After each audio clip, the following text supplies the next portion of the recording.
Hello everyone. Units and measurement की पहली class के बाद या कह लो पहली वीडियो के बाद आज हम सेकंड वीडियो बनाने जा रहे हैं और इसमें हम इस चैप्टर के one of the most important topic की तरफ चलेंगे।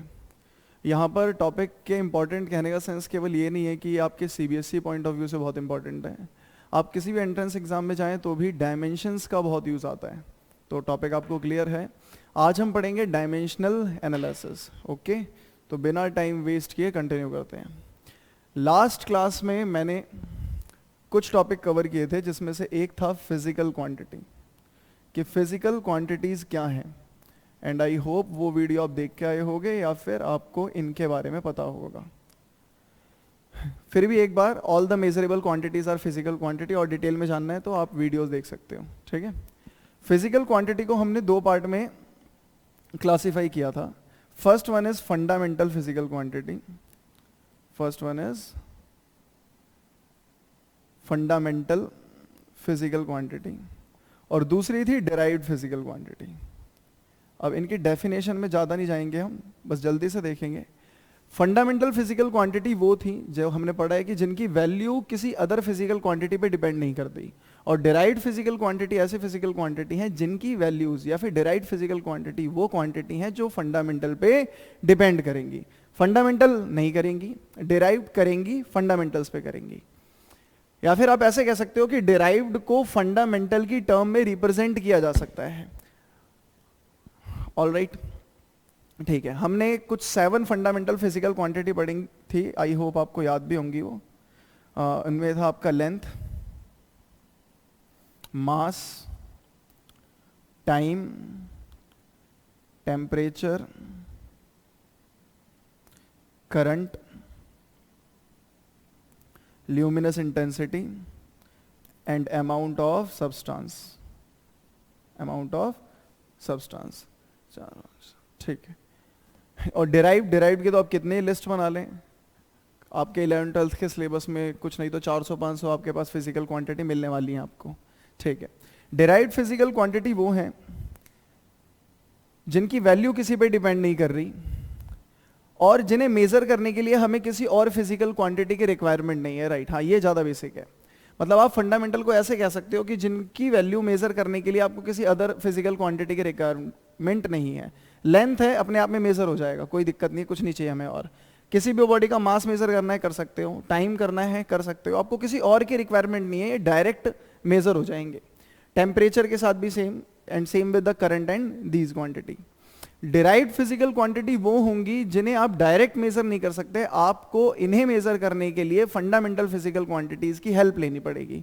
अगर मैं आपको इसका एग्जांपल दूं, वेलोसिटी, वेलोसिटी को मेजर करने के लिए आपको वेलोसिटी का आई होप फॉर्मूला पता होगा, velocity is displacement upon time. तो आपको लेंथ और टाइम, दो फंडामेंटल क्वांटिटी की हेल्प की रिक्वायरमेंट है, इसीलिए वेलोसिटी जो है वो फंडामेंटल फिजिकल क्वांटिटी पे डिपेंड कर रही है। That's why it is a derived physical quantity. Right, बहुत अच्छे। डिराइव्ड की बहुत सारी लिस्ट बना सकते हैं। फंडामेंटल में इन 7 के अलावा बाद में 2 फिजिकल क्वांटिटी और ऐड हुई थी, इसीलिए उन्हें हम सप्लीमेंट्री भी बोलते हैं, जिनका नाम था एंगल एंड सॉलिड एंगल। ये बाद में ऐड हुई हैं, angle and last one is solid angle. Fundamental physical quantity की यूनिट्स को आप फंडामेंटल यूनिट बोलते हो, लाइक लेंथ की एसआई यूनिट इज मीटर, मास की किलोग्राम, टाइम की second, temperature is kelvin.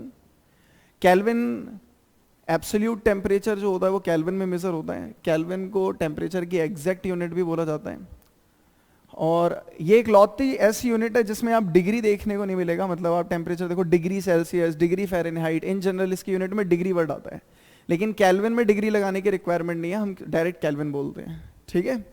Current ampere, luminous intensity candela, amount of substance मोल।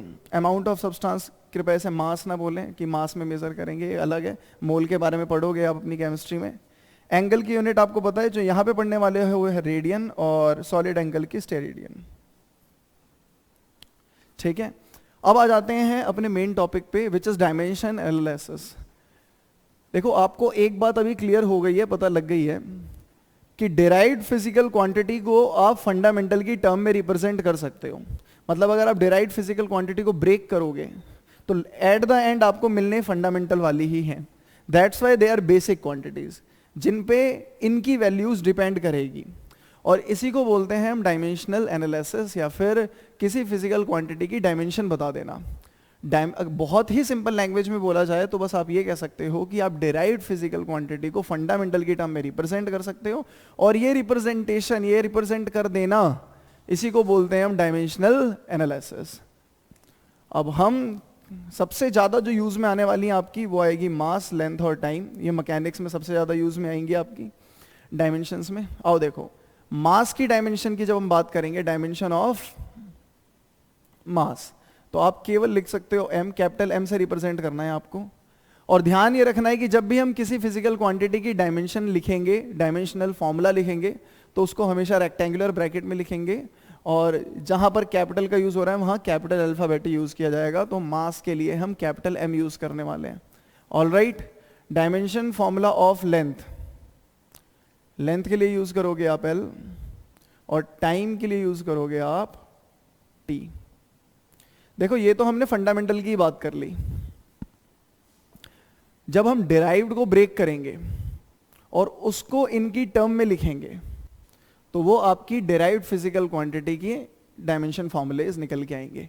आओ देखते हैं कैसे। और अगर आप इसको डिफाइन करना चाहते हो कि डायमेंशन होती क्या है, डायमेंशंस को डिफाइन करना चाहते हो, वैसे तो आपसे इसकी डेफिनेशन कहीं नहीं पूछेगा, मतलब कि पूछी नहीं जाएगी, बट फिर भी अगर आप पढ़ना चाहो तो बोल सकते हो कि डिराइव्ड फिजिकल क्वांटिटी की वो पावर, या फिर फंडामेंटल फिजिकल क्वांटिटी की वो पावर जितना राइज करना पड़े आपको डिराइव्ड फिजिकल क्वांटिटी को रिप्रेजेंट करने के लिए। मतलब the powers must be raise in order to represent the derived physical quantity. ठीक है, आप ऐसे लिख सकते हो जैसे कि द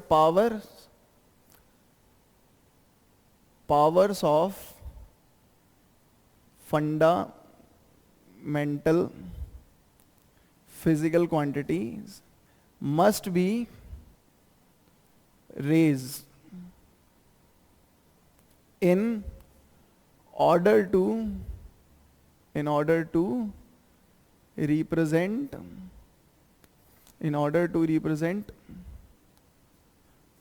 derived physical quantity। देखो है एक्चुअली में ये पावर, फंडामेंटल की पावर जितनी आपको बढ़ानी पड़ेगी किसी भी डिराइव्ड फिजिकल क्वांटिटी को रिप्रेजेंट करने के लिए। आओ इसे समझते हैं। जैसे आपको पता है एक फिजिकल क्वांटिटी की बात करते हैं हम, area. Area derived physical quantity है बिकॉज इसकी वैल्यू फंडामेंटल फिजिकल क्वांटिटी पे डिपेंड करती है। आपको किसी भी फिजिकल क्वांटिटी के डायमेंशनल फॉर्मूले को रटने की नीड नहीं है। हाँ, कुछ दो चार होंगी जिनको ध्यान में रखना पड़ेगा आपको, बाकी आपको फॉर्मूलेज पता होने चाहिए। फॉर्मूले अगर आपको पता है तो आप dimension formula at a time निकाल सकते हैं, तो निकालोगे तो बेटर है। अब एरिया है, एरिया की डायमेंशन निकालने के लिए ऑब्वियसली मैंने कहा आपको इसका फॉर्मूला पता होना चाहिए। एरिया के बहुत सारे फॉर्मूले हैं आपके पास, तो कौन सा यूज करें? तो आपका जो मन में आए आप यूज कर दो। जैसे एरिया ऑफ सर्कल आपको पता है इट्स पाई आर स्क्वायर। आप एरिया अगर स्क्वायर का देखो तो साइड का स्क्वायर, राइट ना। रेक्टेंगल का एरिया एल इंटू बी। आप कोई भी फॉर्मूला यूज करके डायमेंशन का डायमेंशन निकाल सकते हैं। जैसे मैं सर्कल का एरिया अगर यूज करूं तो यहां पर आ गया पाई। पाई का आपकी डायमेंशन में कोई यूज नहीं है, कोई रोल नहीं है, ठीक है। बचा क्या? R square. R is a radius, radius is a type of length, पता है आपको, रेडियस टाइप है लेंथ की। यहां पर क्या है? स्क्वायर, स्क्वायर की साइड, जो साइड होगी वो भी एक टाइप की लेंथ है। यहाँ पे length into breadth, breadth is also a type of length. मतलब इसका नाम अलग है ब्रेथ, इसका नाम अलग है रेडियस, पर ब्रीड वही है, स्पीशीज वही है, बात हम लेंथ की कर रहे हैं, राइट ना। ओके, तो यहां पर आप इसको लिख सकते हो रेडियस। अच्छा, आर स्क्वायर है, क्या मैं इसको आर इंटू आर लिख दूं तो गलत है? तो ऑब्वियसली नहीं। मैंने कहा दोनों ही सेम टाइप है, मतलब दोनों ही लेंथ है, तो आप इसे एल इंटू एल लिख सकते हो बिकॉज लेंथ की डायमेंशन हमने पहले डिफाइन कर ली है, एल है, right. Same with square, square को भी आप ए टू ए लिख दो, मतलब स्क्वायर की साइड को। अब this is also type of length into length, और यहां पर भी लेंथ की डायमेंशन आप लिख सकते हो एल एंड ब्रेथ की डायमेंशन आप लिखोगे L, L into L, L square, L square, L square. ये आ गई आपकी डायमेंशन ऑफ एरिया। आप देखो किसी भी फॉर्मूले का यूज करके देखो, अगर आपका फॉर्मूला सही है तो डेफिनेटली आपकी डायमेंशन सही आएंगी। ठीक है, हाँ आप इसको ऐसे भी लिख सकते हो। हमें मैकेनिक्स में, मैंने कहा मैकेनिक्स में आपकी 3 फिजिकल क्वांटिटीज हैं जो सबसे ज़्यादा यूज़ में आने वाली हैं, तो हम कोशिश ये करते हैं कि हम मैकेनिक्स की किसी भी फिजिकल क्वांटिटी की जब डायमेंशन लिखें तो उसमें मास, लेंथ और टाइम तीनों की बात करें। ठीक है, आप एरिया में जब देखोगे तो यहाँ पर ना मास है ना टाइम है, हाँ लेंथ है वो 2 बार है, तो आप इसको ऐसे भी लिख सकते हो m0 L2 T0। ये आ गया आपका dimension formula of area. This is dimension formula of area. इससे कई सारी बातें पता लगती हैं हमें कि मैकेनिक्स में एक फिजिकल क्वांटिटी है एरिया जिसकी डायमेंशन है एल स्क्वायर। ये मास पे डिपेंड नहीं करती, मतलब किसी भी बॉडी का एरिया निकालने के लिए मेरे को मास से कोई मतलब नहीं है, मुझे टाइम से कोई मतलब नहीं है, मुझे केवल उसकी डायमेंशन लेंथ और ब्रेथ चाहिए, या फिर रेडियस, या फिर अगर वो स्क्वायर है तो साइड, राइट। और आप यहाँ से इसकी यूनिट भी दिखा सकते हो कि आपको पता है लेंथ की जो एसआई यूनिट होती है, एसआई यूनिट वो मीटर है, तो एल स्क्वायर की जगह मीटर स्क्वायर लिख दो। सीजीएस यूनिट इसकी सेंटीमीटर है, तो सेंटीमीटर स्क्वायर। तो यहाँ से देख सकते हो आप कि हमारी फिजिकल क्वांटिटी की यूनिट क्या होगी, मतलब डायमेंशन की हेल्प से हम यूनिट्स निकाल सकते हैं, राइट। बहुत अच्छा। Next one is volume.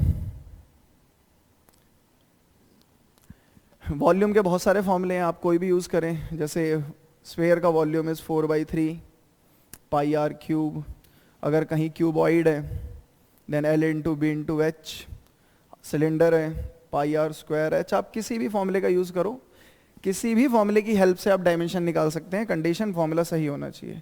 इसके अंदर 4/3 and pi they are dimensionless, ये डायमेंशन में कोई रोल प्ले नहीं करेंगे। यहाँ पर पाई ये डायमेंशन में कोई रोल प्ले नहीं करेगा। मतलब अगर मैं आपको बोलूँ तो 4/3 पाई कांस्टेंट है, यहाँ पे पाई कांस्टेंट है, यहाँ भी पाई कांस्टेंट था। तो जो हमारे कांस्टेंट्स होते हैं, कांस्टेंट, वैसे ये कांस्टेंट 2 टाइप के होते हैं और दोनों टाइप पढ़नी है आपको। एक dimensional constant, dimensional constant, and another type is dimensionless constant, dimensionless constant।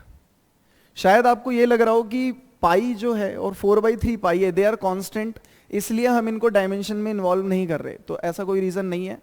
हमारे पास ऐसे कांस्टेंट भी होते हैं जो जिनके पास डायमेंशन होती है, यहां पर इन्हें काउंट इसलिए नहीं किया जा रहा डायमेंशन फॉर्मूला निकालने के लिए, because they are dimensionless constant. एक तो इनकी वैल्यू कांस्टेंट है, ऊपर से इनकी कोई डायमेंशन नहीं होती। ठीक है, इसमें ऑब्वियसली एक एग्जांपल तो आपको पाई दिख ही रहा है। कोई भी आपका न्यूमेरिक नंबर हो, जैसे 4/3 भी कांस्टेंट था, काइनेटिक एनर्जी के अंदर 1/2 है, ये भी कांस्टेंट है। तो ये सारे नंबर्स, ये पाई, ये डायमेंशन लेस भी हैं और कांस्टेंट भी हैं, इनकी वैल्यू भी चेंज नहीं होगी और इनके पास डायमेंशन भी नहीं होती। अब डायमेंशन होती नहीं तो डायमेंशन फॉर्मूला निकालने में ये कोई हेल्प भी नहीं करेंगे हमारी, तो इसे इग्नोर कर देंगे हम। आर क्यूब अभी बताया आपको, रेडियस टाइप ऑफ लेंथ पता ही है, तो इसे डायरेक्टली एल क्यूब लिख सकते हैं आप। Length, breadth is also a type of length, height is also a type of length, L into L into L, L cube, या फिर L3 बोलो। और यहां से पाई काउंट होगा नहीं, R square that is L square, height is a type of length, तो L cube again.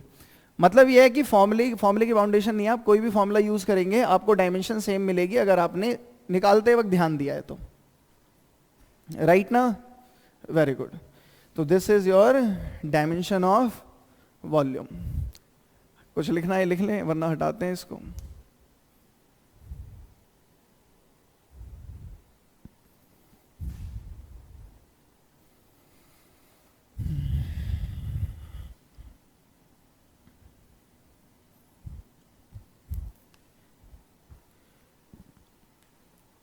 वैसे तो मेरे अकॉर्डिंग आपको कंसेप्ट जो है डायमेंशंस का वो कैच होने लग गया होगा, स्टिल अगर नहीं हो रहा तो अभी आने वाले 1-2 मिनट में कैच हो जाएगा। ठीक है, अभी हमारे आगे का टारगेट यह है कि हम ज़्यादा से ज़्यादा ऐसे फॉर्मूलेज देख लें जिनकी डायमेंशंस हम निकालेंगे। आओ देखते हैं। तो हमने एरिया पढ़ लिया, हमने वॉल्यूम पढ़ा, एक और देखो जैसे डेंसिटी। अब obviously density is also a derived physical quantity, then you can represent this physical quantity in term of fundamental. तो अभी हम क्या करने जा रहे हैं, अभी हम इसकी डायमेंशन निकालने जा रहे हैं। आपको पता है डायमेंशन निकालने के लिए आपको फॉर्मूला पता होना चाहिए। अब अगर कोई पूछे फॉर्मूला क्यों पता होना चाहिए, तो एक्चुअल जो फॉर्मूला है ना वो आपका डायमेंशन फॉर्मूला जो है वो डिराइव्ड फिजिकल क्वांटिटी और फंडामेंटल फिजिकल क्वांटिटी के बीच में एक रिलेशन ही बता रहा है। जैसे डेंसिटी जो है वो है क्या, density is mass upon volume, mass upon volume. अब यहाँ पे mass is fundamental quantity, volume जो है वॉल्यूम भी, वॉल्यूम फंडामेंटल नहीं है पर हाँ इसे भी फंडामेंटल, ब्रेक करोगे तो फंडामेंटल फिजिकल क्वांटिटी मिल जाएगी। जैसे मास, और मान लेते हैं कि अगर वो कोई क्यूबॉइड है तो length into breath into height. तो फॉर्मूले की रिक्वायरमेंट इसीलिए होती है हमें, ताकि हम डिराइव्ड और फंडामेंटल फिजिकल क्वांटिटी के बीच में जो रिलेशन है उसे समझ सकें, और उसके बाद इन्हें रिप्रेजेंट तो करना आता है हमें। जैसे मास के लिए आपको पता है डायमेंशन यूज होगी m, एंड वॉल्यूम की डायमेंशन हमने अभी अभी निकाली, इट्स l क्यूब, राइट। तो ये फॉर्मूला आ गया ml-3। आप इसमें t इन्वॉल्व करना चाहो कर सकते हो, ml-3 t0। और आपको पता है ये t0 यहाँ पर क्या रिप्रेजेंट कर रहा है, ये t0 यहाँ पर बस इतनी सी बात बता रहा है कि डेंसिटी को कैलकुलेट करने के लिए या डेंसिटी मेजर करने के लिए आपकी टाइम की रिक्वायरमेंट नहीं है, टाइम का कोई रोल नहीं है, राइट। ओके, अच्छा एक चीज और, ये जो आप लिखते हैं this is dimension formula of density. अगर केवल कोई डायमेंशन पूछे तो आप केवल mlt की जो पावर्स हैं उन्हें बता सकते हो। जैसे मास की पावर इज 1, लेंथ की पावर -3 एंड टाइम की 0। So this is dimensions of density, dimensions of density। और आप इन्हीं को पावर की टर्म में इस तरह से लिख दो तो डायमेंशन फॉर्मूला हो गया, बात एक ही है। जैसे आप डेफिनेशन में भी देख सकते हो, डायमेंशंस क्या है, dimensions are the powers of fundamental physical quantity, ये पावर्स हैं केवल। तो मतलब डेंसिटी की डायमेंशन क्या होगी, mlt की जो पावर है, तो m की पावर 1, l की power -3, t raise to the power 0। तो these are the dimensions of density, powers of fundamental physical quantity which must be raised in order to represent any physical quantity, right? Very good।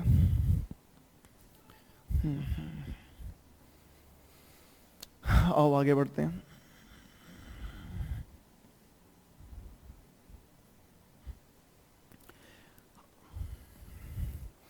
देखो वैसे अगर एक एक करके हम physical quantity पढ़ेंगे तो फिर, और उनके डायमेंशंस देखेंगे काफ़ी टाइम लगेगा। तो मैं एक चार्ट सा बनाने की कोशिश करता हूँ जिससे कुछ हमारी फिजिकल क्वांटिटीज़ कवर हो जाएं और उनके डायमेंशन फॉर्मूले भी आपको रिमेंबर, मतलब याद रखने में हेल्प मिले। Okay, first one is displacement. पता है आपको क्या है, 9th क्लास में पढ़ के आए हो। अगर नहीं भी पढ़ के आए हो तो बस इतनी सी बात याद रखो कि टाइप ऑफ लेंथ है। डिस्प्लेसमेंट आप इसे डिवाइड करेंगे टाइम से, तो डिस्प्लेसमेंट अपॉन टाइम या फिर rate of change of displacement gives you velocity, आपको पता है, राइट। अब वेलोसिटी को जैसे ही अगेन करोगे आप टाइम से divide, then rate of change of acceleration is rate of change of velocity is acceleration, right ना। तो अगली फिजिकल क्वांटिटी मिल जाएगी आपको एक्सेलरेशन। एक्सेलरेशन को आप मल्टीप्लाई करोगे मास से, तो mass into acceleration is force. ये भी आपने 9th क्लास में पढ़ा है, force and laws of motion एक चैप्टर था जिसमें Newton second law of motion, उसके अंदर हमने फोर्स के फॉर्मूले को डिराइव किया था, F is equals to ma। Law ये था कि force is directly proportional to rate of change of momentum, और इसी को जब आगे प्रोसीड किया था तो लास्ट में हमारा F is equals to ma निकल के आया था। अगर आपको याद है तो अच्छी बात है, नहीं है तो कोई दिक्कत नहीं है, हमें अभी केवल फॉर्मूले से मतलब है, ठीक है। फोर्स को आप मल्टीप्लाई कर दे डिस्प्लेसमेंट से, डिस्प्लेसमेंट, तो force into displacement gives you what, work, right. बहुत अच्छे, और क्या कर सकते हैं, हाँ जी, फोर्स को अगर आप टाइम से मल्टीप्लाई कर दें तो फोर्स इंटू टाइम ये देता है आपको एक और फिजिकल क्वांटिटी, इसके बारे में आपने अभी तक नहीं सुना होगा तो कोई बात नहीं, बस नाम ध्यान रखो, इम्पल्स और फॉर्मूला ध्यान रखो कि F इंटू टी होता है, फोर्स इंटू टाइम होता है। अभी हमें फिजिकल क्वांटिटी की मीनिंग में जाने की कोई नीड नहीं है, अभी हम बस फिजिकल क्वांटिटीज के डायमेंशन फॉर्मूले डायमेंशंस निकाल रहे हैं। तो वो कैसे निकलेंगे, वो निकालने के लिए एक आपको फॉर्मूला पता होना चाहिए, बस वही देख रहे हैं हम। ऑल राइट, अब अगर आप जानते हो तो फोर्स है, फोर्स को आप डिवाइड कर दें अगर एरिया से, फोर्स डिवाइडेड बाय एरिया, शायद गैस करो, गैस क्या करो, याद करो। तो force upon area gives you pressure, एक फिजिकल क्वांटिटी और आ गई, और निकाली जा सकती है। बिल्कुल, वर्क, वर्क को आप डिवाइड कर दें टाइम से तो रेट ऑफ डूइंग वर्क, इसे कहते हैं हम power, rate of doing work या फिर rate of consumption of energy.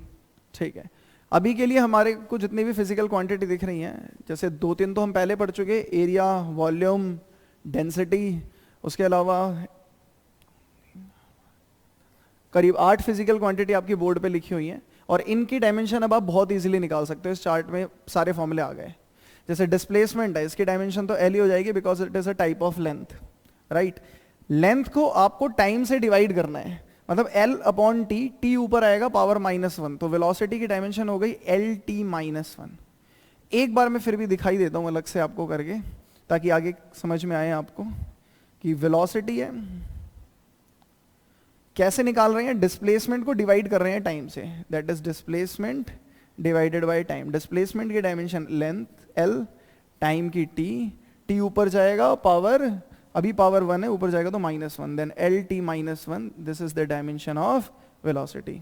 बहुत अच्छे, वेलोसिटी को अगेन आपने डिवाइड किया किससे, टाइम से, तो वेलोसिटी की डायमेंशन है हमारी LT-1, इसे फिर से टाइम से डिवाइड करोगे, टाइम ऊपर जाएगा power -1, base same, power add कर देंगे, और एक बार इसको फिर से देख लें, acceleration is velocity upon time.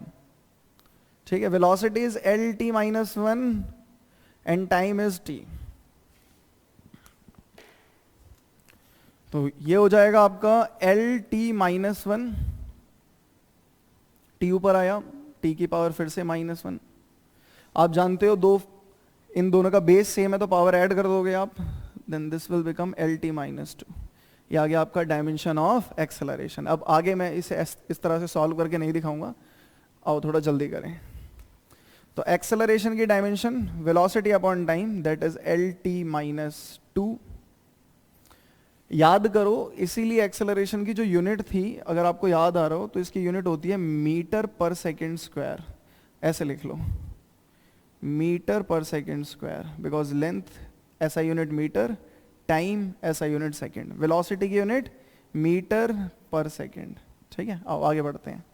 अब एक्सेलरेशन जिसकी डायमेंशन आपने निकाली है LT-2, इसको जब आप मल्टीप्लाई करोगे मास से तो बताओ क्या हो जाएगा, फोर्स की डायमेंशन आ जाएगी LT-2 हमारा एक्सेलरेशन था, मास से और ये मल्टीप्लाई हो गया, that is MLT-2 is the dimension of force. Very good, MLT-2, इसको आप टाइम से मल्टीप्लाई करेंगे, आपको इम्पल्स की डायमेंशन मिल जाएगी। अब आप खुद बताओ इसकी डायमेंशन क्या आएगी, MLT-2 into again time, base same, power add करोगे तो -2 + 1 -1, तो इम्पल्स की आपको डायमेंशन मिलेगी MLT-1। वेरी गुड, फोर्स को आप डिवाइड करोगे एरिया से, एरिया की डायमेंशन आपको पता है, इट्स L²। फोर्स को MLT-2 को आप L² से डिवाइड करेंगे, L² ऊपर गया, L⁻², बेस सेम होंगी तो पावर फिर से ऐड हो जाएंगी, तो यहां आएगा ML-1 T-2। ये देखने में स्टार्टिंग में शायद अभी थोड़ा अजीब लग रहा हो, पर आप इसको 1-2 बार देख लोगे ना, तो बना लोगे तो आपको ये सारी डायमेंशन टिप्स पे याद हो जाएंगी। ठीक है, now next one is work. Work is force into displacement, मतलब इसके अंदर एक लेंथ और आ जाएगी, displacement is a type of length, इसकी डायमेंशन L है। देखो स्टार्टिंग ही हमने यहीं से करी थी, ठीक है, तो मतलब दिस इंटू एल, तो इसकी डायमेंशन हो गई ml²t-2। और एक चीज ध्यान रखनी है आपको कि वर्क और एनर्जी की डायमेंशन सेम मिलेगी आपको, इसीलिए मैंने अभी कहा था कि rate of doing work is power या फिर rate of consumption of energy is also power. तो वर्क और एनर्जी दोनों की डायमेंशंस सेम मिलने वाली है, इसलिए दोनों की यूनिट जो होती है वो भी सेम है। आपको पता है वर्क भी जूल में मेजर होता है और एनर्जी भी। और वर्क और एनर्जी ऐसे सिमिलर टॉपिक हैं कि इन्हें आप जब भी पढ़ने वाले हैं, वैसे भी आपके सिलेबस में हमेशा साथ में मिलेंगे आपको। 9th क्लास में भी आपके चैप्टर का नाम वर्क एंड एनर्जी था, 11th में चैप्टर का नाम हो जाएगा वर्क एनर्जी एंड पावर। तो वर्क और एनर्जी इन्हें इक्विवेलेंट मानते हुए ही पढ़ते हैं हम। तो वर्क और एनर्जी की डायमेंशन सेम है।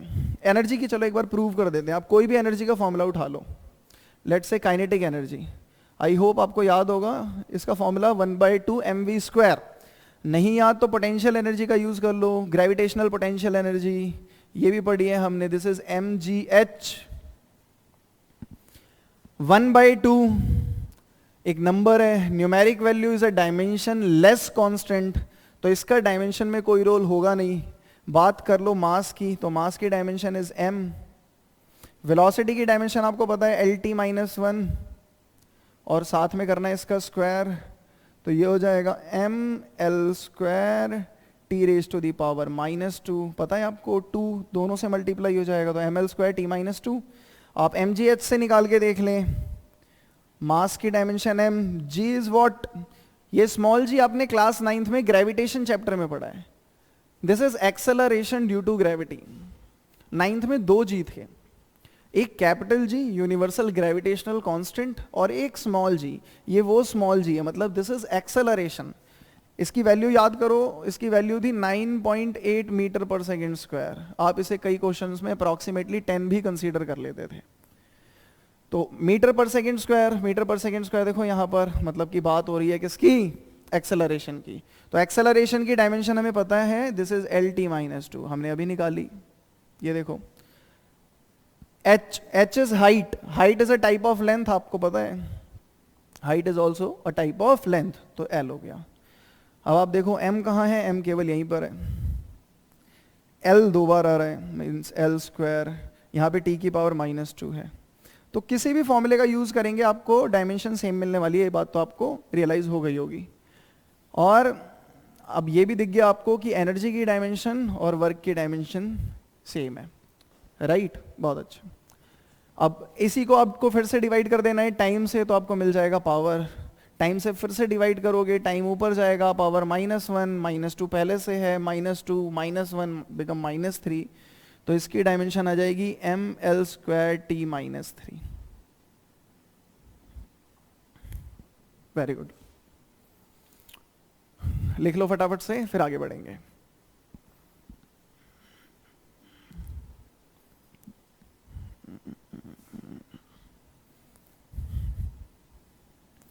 इनके अलावा बहुत सारी फिजिकल क्वांटिटी और भी हैं जो मैं चाहता हूं कि मैं आपको बताऊं और उनकी डायमेंशंस भी बताऊं, पर मेरे हिसाब से अगर अभी उन फिजिकल क्वांटिटी के बारे में सुनोगे तो सुना कभी होगा नहीं, हम डायरेक्टली डायमेंशन निकालेंगे, stress, strain, modulus of elasticity वगैरह, तो ये जब आएगा तभी देखेंगे, जब इनकी रिक्वायरमेंट पड़ेगी तब देखेंगे, अभी रहने देते हैं, ठीक है। इसके बाद एक है हमारा डायमेंशनल कांस्टेंट। देखो है ये कांस्टेंट, मतलब इनकी वैल्यू चेंज होगी नहीं, लेकिन इन पे डायमेंशंस होती हैं। मतलब हमने कुछ ऐसे कांस्टेंट देखे जो अपनी वैल्यू चेंज नहीं करते, साथ साथ इन पे डायमेंशन भी नहीं होती। ये अपनी वैल्यू तो चेंज नहीं करेंगे, बट इनके वो पास डायमेंशन होगी। जैसे कि अगर बात करें तो अभी बताया आपको एक example, universal gravitational constant capital G, Planck's constant h, और भी हैं। वैसे इसकी डायमेंशन निकालते हैं, अब पूछ सकते हो आप कि अगर डायमेंशनल कांस्टेंट है तो इसकी डायमेंशन बताओ, और इसकी डायमेंशन पूछी भी जाती है एग्जाम में, तो देख लेते हैं एक बार। तो अब हम निकालने जा रहे हैं dimension of universal gravitational constant. तो डायमेंशन निकालने की पहली रिक्वायरमेंट, आपको फॉर्मूला पता होना चाहिए, ठीक है। तो जो फॉर्मूला है, फॉर्मूले कई सारे हैं, आपको कोई भी पता हो, जैसे 9th क्लास में हमने फॉर्मूला पढ़ा, याद करो कि अगर एक मास है m1, एक और मास है m2, इनके बीच का सेपरेशन है r, then the gravitational force of attraction acting between these masses is Gm1m2/r²। याद है? और इसमें जो ये कैपिटल G है इसी की बात कर रहे हैं अभी हम। तो फॉर्मूला तो मिल गया हमें। आपको इसकी वैल्यू बताएं तो वैल्यू थी इसकी 6.67 इंटू 10⁻⁻11 न्यूटन मीटर स्क्वायर पर kg स्क्वायर। ये वैल्यू ध्यान होनी चाहिए, बिल्कुल होनी चाहिए। हमें G की डायमेंशन चाहिए। देखो ये फॉर्मूला नहीं, फॉर्मूले हमारे पास बहुत सारे हैं, मैंने ये फॉर्मूला बस इसीलिए सेलेक्ट किया है बिकॉज ये फॉर्मूला सिमिलर है, आपने 9th क्लास में पढ़ा हुआ है। ठीक है, आप G को यहाँ से सेपरेट करोगे, this will become F into distance का स्क्वायर और मासेस चले जाएंगे नीचे m1 एंड m2। फोर्स की डायमेंशन अभी निकाली हमने, रिकॉल करो। देखो चार्ट है तो नहीं पर फिर भी रिकॉल करने की कोशिश करते हैं। फोर्स था मास इंटू एक्सेलरेशन, राइट। मास की डायमेंशन क्या है हमारी? मास के लिए तो हम सिंपल m लिख देते हैं। एक्सेलरेशन की डायमेंशन याद हो अगर आपको तो वो थी LT-2। तो मास इंटू एक्सेलरेशन LT-2। वो चार्ट बनाने से आपको बस यही हेल्प हुई होगी कि आप रिकॉल इजीली कर पा रहे होगे। जैसे मास इंटू एक्सेलरेशन, एक्सेलरेशन भी नहीं याद तो एक्सेलरेशन ऐसे याद आ जाएगा कि वो वेलोसिटी अपॉन टाइम था। वेलोसिटी की डायमेंशन वाज LT-1। तो LT-1 को फिर से टाइम से डिवाइड करेंगे, ऑब्वियसली दिस इज LT-2। तो अपनी फोर्स की डायमेंशन आ गई ML-T-2।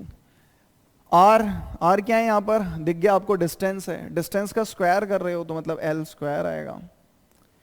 नीचे M1 हो या M2 हो, दोनों ही मासेस हैं, तो M1 के लिए भी कैपिटल M, M2 के लिए भी कैपिटल M।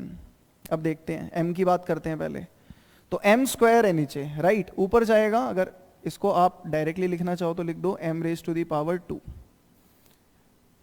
चलेगा? अगले स्टेप में जब ये m ऊपर जाएगा तो इसकी पावर हो जाएगी कितनी? m⁻²। ठीक है, बेस सेम, यहाँ मास, यहाँ मास, पावर ऐड कर दो, power 1 -2, this is -1। L² L⁻3 T⁻⁻2। बहुत अच्छे, ये डायमेंशन आ गई हमारी कैपिटल G की। इसके बारे में आप नहीं जानते पर चलो बात कर ही लेते हैं, अब लिख दिया है बोर्ड पे तो। इसे बोलते हैं हम प्लैंक्स कांस्टेंट। बहुत जल्दी जान जाओगे इसके बारे में।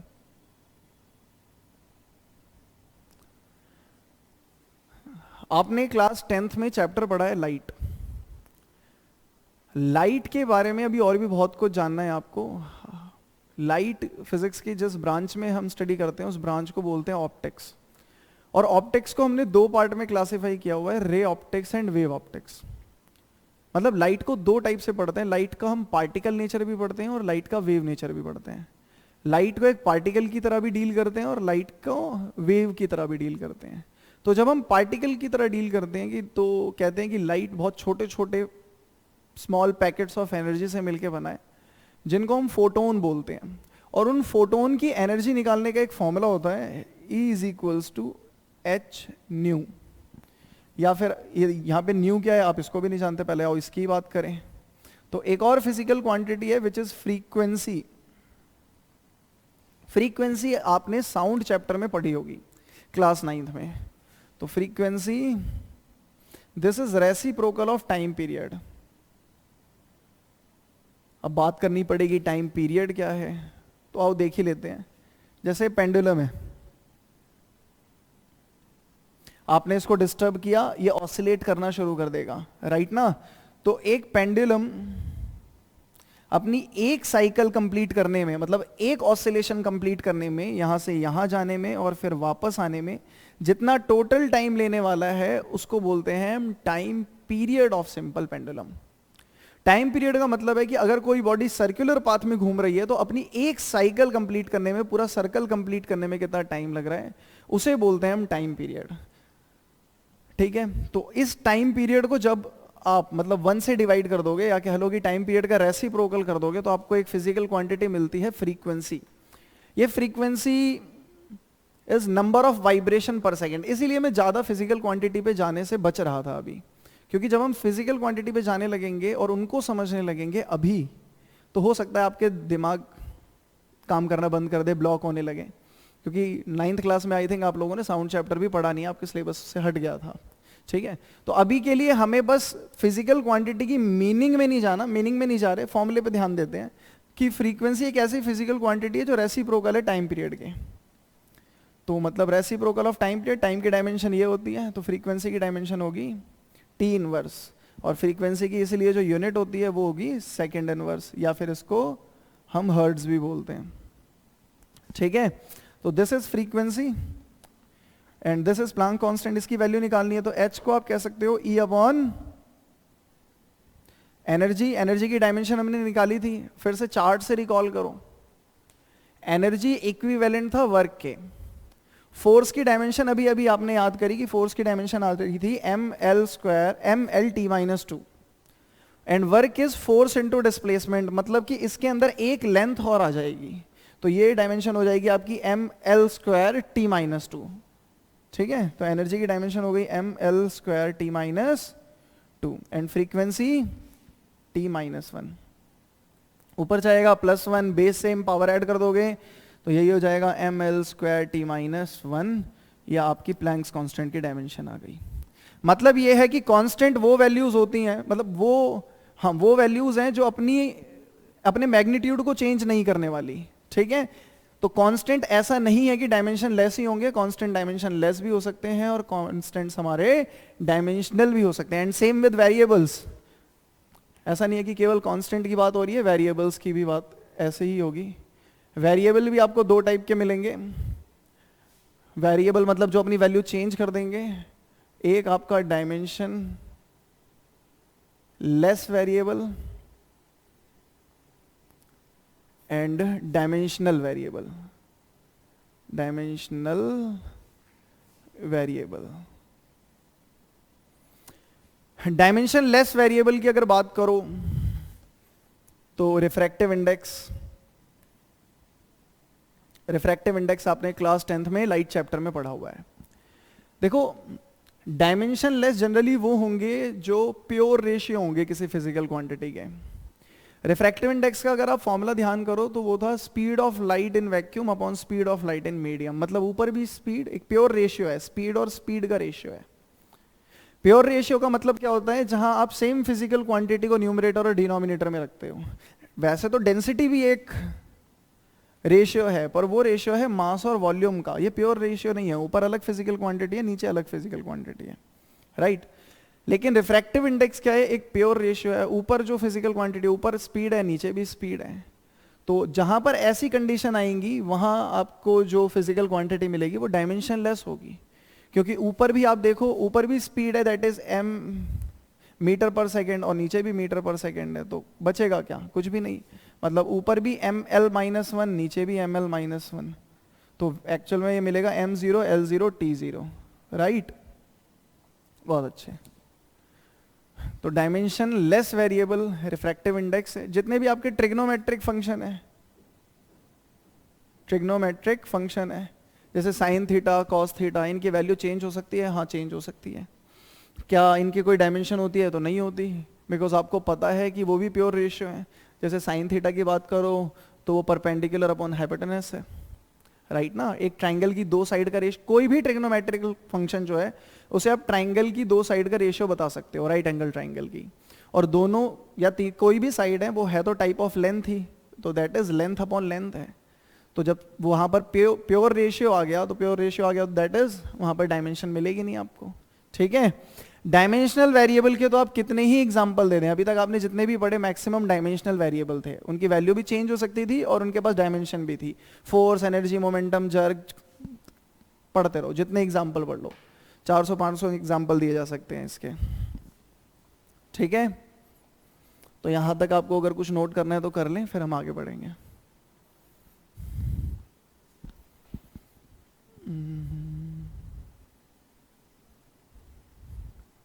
All right.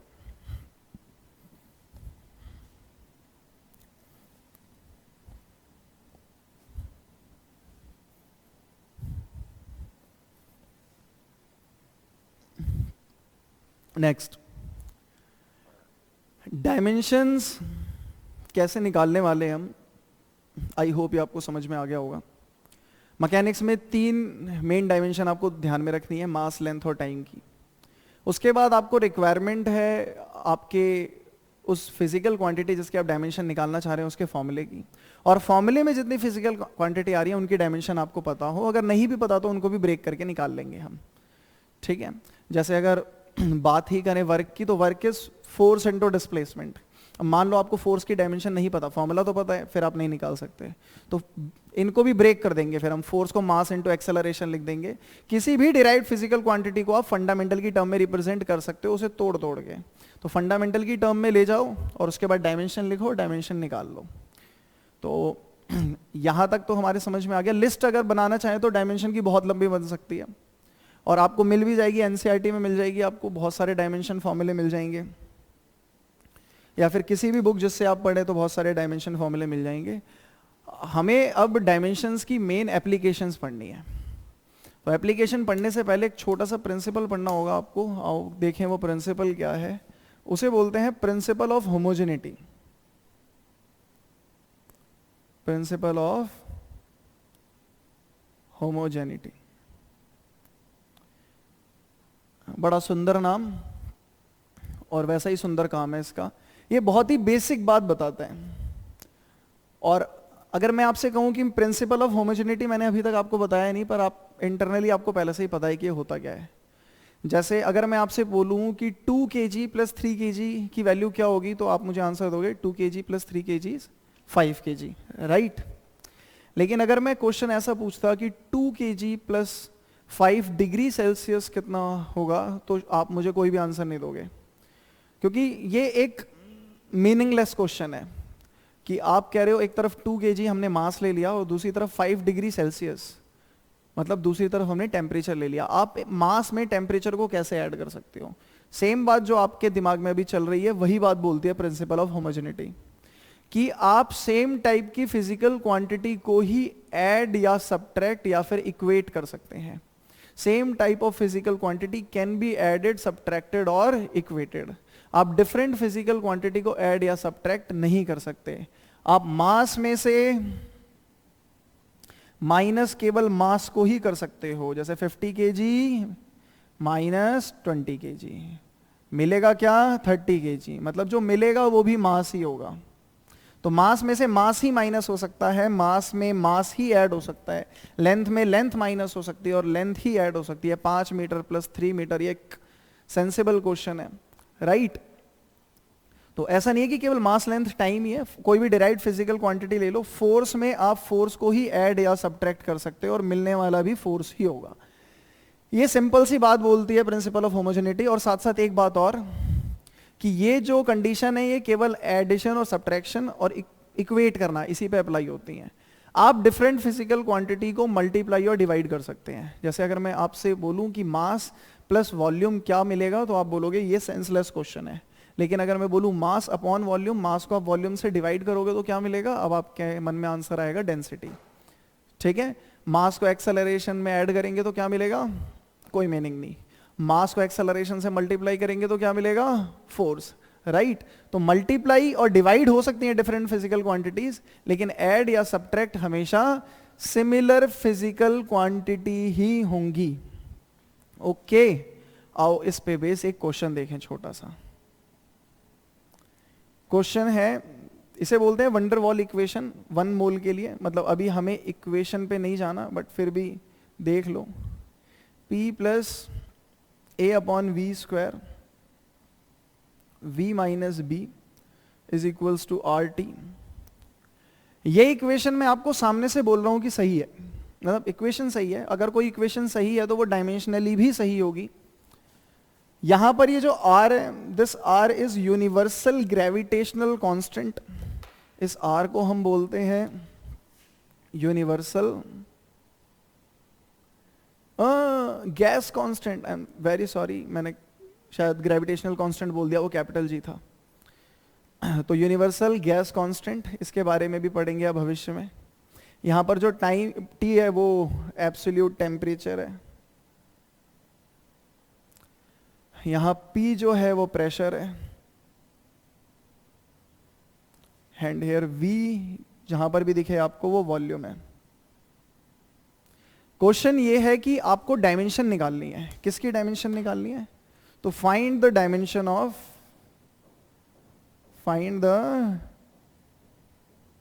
Dimension of A and B. A और बी की डायमेंशन निकालनी है। एक बार हल्का सा सोचो, फिर आगे बढ़ते हैं, मतलब फिर निकालते हैं इसकी डायमेंशन।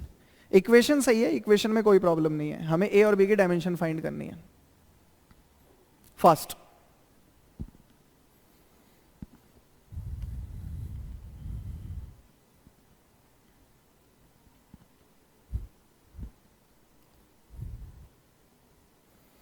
बस खत्म। अब आप देखें, प्रिंसिपल ऑफ होमोजेनिटी लगाएंगे हम। ये प्रिंसिपल ये कहता है कि आप सेम फिजिकल क्वांटिटी में सेम को ही ऐड या सबट्रैक्ट कर सकते हो। और यहां लिखा है v माइनस बी, और v आपको बताया वॉल्यूम है। अगर ये वॉल्यूम है, इक्वेशन सही है, तो इसमें से माइनस क्या होगा? तो वॉल्यूम में से वॉल्यूम ही माइनस हो सकता है। तो b की डायमेंशन तो आपको देख के ही पता लगती है कि b की डायमेंशन क्या होगी? Dimension of b using principle of homogeneity, dimension of b is equals to dimension of volume which is L cube। बहुत ही इजी। डायमेंशन वॉल्यूम की L cube होती है, अभी पढ़ी है हमने। ओके, अब आ जाओ इस पे दिमाग लगाओ। देखो ये प्रेशर है, और प्रेशर में जो ऐड होगा, ऐड क्या हो रहा है प्रेशर में? प्रेशर में ऐड हो रहा है a अपॉन वी स्क्वायर। केवल ए ऐड नहीं हो रहा, या फिर केवल वॉल्यूम भी ऐड नहीं हो रहा। ए जो है आपका कांस्टेंट और v वॉल्यूम का स्क्वायर, इनका रेशियो ऐड हो रहा है। मतलब कि प्रेशर में ऐड होने वाली ये जो ओवरऑल क्वांटिटी है, इसको प्रेशर ही होना होगा, तभी ये फिजिकल इक्वेशन सही होगी, राइट? अगर ये प्रेशर है, देन दिस होल ए और v स्क्वायर का ratio, this is also pressure. तो यूजिंग प्रिंसिपल ऑफ होमोजेनिटी आप लिख सकते हो dimension of a upon V square is equals to dimension of pressure. और प्रेशर की डायमेंशन हमने निकाली थी, अगर नहीं याद तो आप देखो। प्रेशर की डायमेंशन निकालने के लिए आपको फॉर्मूला पता होना चाहिए, this is force upon area.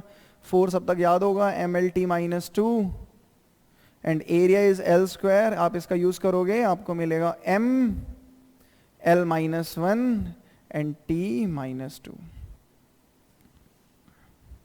ठीक है, तो इस पूरे की dimension must be equal to pressure. पर हमें डायमेंशन निकालनी है ए की, तो ए की डायमेंशन निकालने के लिए आप इसको वॉल्यूम के स्क्वायर से मल्टीप्लाई कर दोगे, means m L minus 1 t minus 2। Dimension of volume L cube, और वॉल्यूम का स्क्वायर है, तो मतलब m L minus 1 t minus 2 into L raise to the power 6। This will give you m L raised to the power 5 t raised to the power minus 2। ये आपका dimension मिल गया, dimension formula of A. Easy है, देख लें एक बार।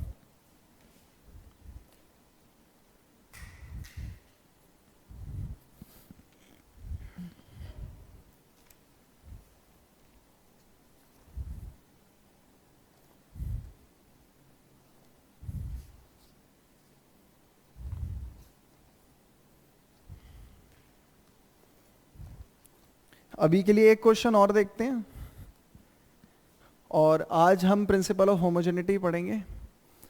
आगे dimension की बहुत सारी एप्लीकेशन है, बहुत सारी तो नहीं, मतलब 2 ही 3 एप्लीकेशन है, पर बहुत इंपॉर्टेंट एप्लीकेशन है।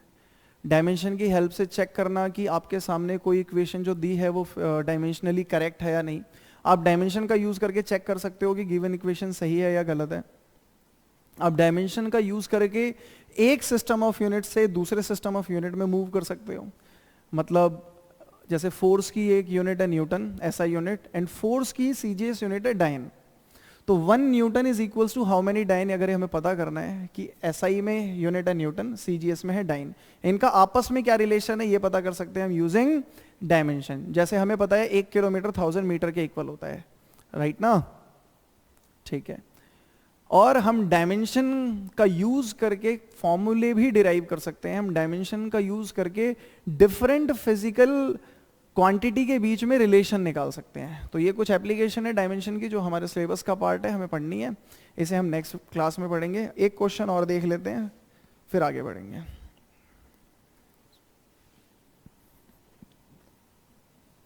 आगे नहीं बढ़ेंगे, फिर सभा स्थगित करेंगे। v is equals to a plus B T plus c upon d plus T. ये आपके सामने एक इक्वेशन गिवन है, क्वेश्चन में बता देता हूं आपको। The velocity of a particle depends upon time according to the given equation. That is, यहां पर जो v है वो वेलोसिटी है, और t जितने भी दिख रहे हैं आपको, जैसे ये और ये टाइम है, and a b c d ये सारे कांस्टेंट हैं, ठीक है। और आपको डायमेंशन निकालनी है इन a b c d की, मतलब डायरेक्टली अगर लिखें तो find dimensions of a b c and d। आप वीडियो पॉज करके कर लेना, ज़्यादा टाइम लगाते हुए जल्दी से करते हैं इसे। यहाँ वेलोसिटी है, आपका रिजल्ट वेलोसिटी है, इन सबको ऐड करने पे वेलोसिटी मिल रहा है। अब प्रिंसिपल ऑफ होमोजेनिटी ये कहता है कि अगर वेलोसिटी मिल रहा है तो डेफिनेटली आपने वेलोसिटी में ही वेलोसिटीज को ऐड किया होगा। आप सेम फिजिकल क्वांटिटी में सेम को ही ऐड कर सकते हो और मिलेगी भी वही। ऐसा नहीं है कि मैं वेलोसिटी में वेलोसिटी को ऐड कर सकता हूँ और ऐड करने के बाद मुझे एक्सेलरेशन मिल जाएगा, राइट ना। दैट इज, इसकी जो डायमेंशन है, डायमेंशन ऑफ ए, वो तो हमें डायरेक्टली मिल गया कि वो वेलोसिटी के बराबर है, तो L T minus one. I hope, मुझे ऐसा लग रहा है कि अब तक आपको velocity, acceleration, force, pressure, energy, इन सब की डायमेंशन तो याद हो ही गई होंगी। ओके, अब ये पूरा ओवरऑल वेलोसिटी है और ये भी पूरा ओवरऑल वेलोसिटी है, ये भी वेलोसिटी है, इसकी डायमेंशन तो आपको इसलिए डायरेक्ट मिल गई। इस तरह से डायमेंशन ऑफ बी टी, ये भी क्या है, एल टी माइनस वन। पर हमें किसकी डायमेंशन चाहिए, हमें डायमेंशन चाहिए केवल b की। तो b की क्या डायमेंशन हो जाएगी, एल टी माइनस वन, और टाइम नीचे जाएगा, टाइम की डायमेंशन t, तो वो भी ऊपर आ गया t माइनस वन, तो बेस सेम पावर ऐड कर दो तो minus two, L T minus to. अच्छा ध्यान से देखो, अगर आप, तो एल टी माइनस टू ना एक्सेलरेशन की डायमेंशन है। दैट इज b जो है वो इक्विवेलेंट होगा एक्सेलरेशन के, तभी ये इक्वेशन सही होगी। ऐसे चेक कर सकते हैं हम कि एक्सेलरेशन ही होना चाहिए, तभी तो एक्सेलरेशन को टाइम से मल्टीप्लाई करोगे तो वेलोसिटी मिलेगी, because acceleration is velocity upon time. तो वेलोसिटी क्या, एक्सेलरेशन इनटू टाइम। और ये चीज यहां से भी दिखती है हमें, b की dimension L T minus two आई है, बहुत अच्छा। अब यहाँ पे d की डायमेंशन तो आप डायरेक्टली बता सकते हो, बिकॉज आप d में ऐड कर रहे हो t को। सेम फिजिकल क्वांटिटी ही ऐड या सब्ट्रैक्ट हो सकती है अकॉर्डिंग टू दिस प्रिंसिपल। तो अगर ये टाइम है तो d भी टाइम ही होगा, तो आपको डायमेंशन ऑफ d तो डायरेक्टली मिल गया, t है, ठीक है। अब टाइम में टाइम ऐड करेंगे तो ऑब्वियसली टाइम आएगा। ये ओवरऑल क्या है, ये ओवरऑल वेलोसिटी है, तो dimension of c upon time कह देता हूं मैं, this is L T minus one. तो ये t उधर जाके मल्टीप्लाई हो जाएगा, तो केवल l मिलने वाला है आपको। इजी, फटाफट से देख लें। अभी के लिए इतना ही, आगे की डायमेंशन की एप्लीकेशन हम लोग पढ़ेंगे नेक्स्ट क्लास में। आई होप आपको ये वीडियोस की सीरीज समझ में आ रही होगी। तो अभी के लिए इतना ही रखते हैं, मिलेंगे आप लोगों से नेक्स्ट वीडियो में। Bye bye.